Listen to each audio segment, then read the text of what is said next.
बुखारी शरीफ के अंदर आता है कि हजरत अबू सईद खुदरी रजी अल्लाह ताला अन्हु से रिवायत है कि नबी सल्लल्लाहु अलैहि वसल्लम ने फरमाया, अल्लाह ताला ने एक बंदे को अख्तियार दिया दुनिया और आखिरत के हवाले से।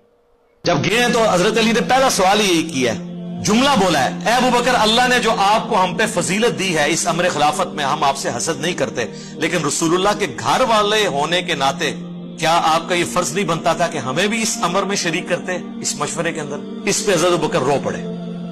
बस रोता इंसान कब है? जब इंसान के पास जवाब ना हो या अगले बंदे की बात।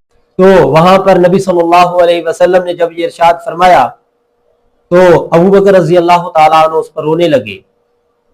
तो अबू सईद खुदरी रजी अल्लाह ताला अन्हु फरमाते हैं कि हमें अफसोस हुआ अबू बकर रजी अल्लाह ताला अन्हु को देखकर कि ये क्यों रो रहे हैं, जबकि नबी सल्लल्लाहु अलैहि वसल्लम एक बंदे की बात कर रहे हैं, तो उस पर अबू बकर को रोने की क्या जरूरत थी।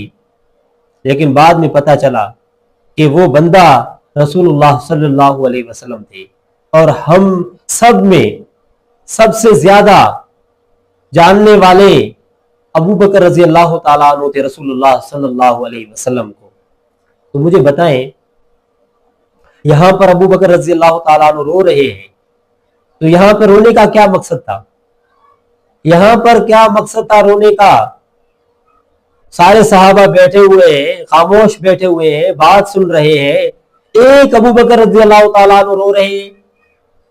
तो यहां पर आप कह देना फिर कि रसूलुल्लाह सल्लल्लाहु अलैहि वसल्लम को सबसे ज्यादा जानने वाले, सबसे ज्यादा मोहब्बत करने वाले, सबसे ज्यादा अपना माल लुटाने वाले, सबसे ज्यादा अपनी जान फिदा करने वाले, सबसे ज्यादा आपकी सोहबत में रहने वाले अबू बकर रजी अल्लाह ताला अन्हु है।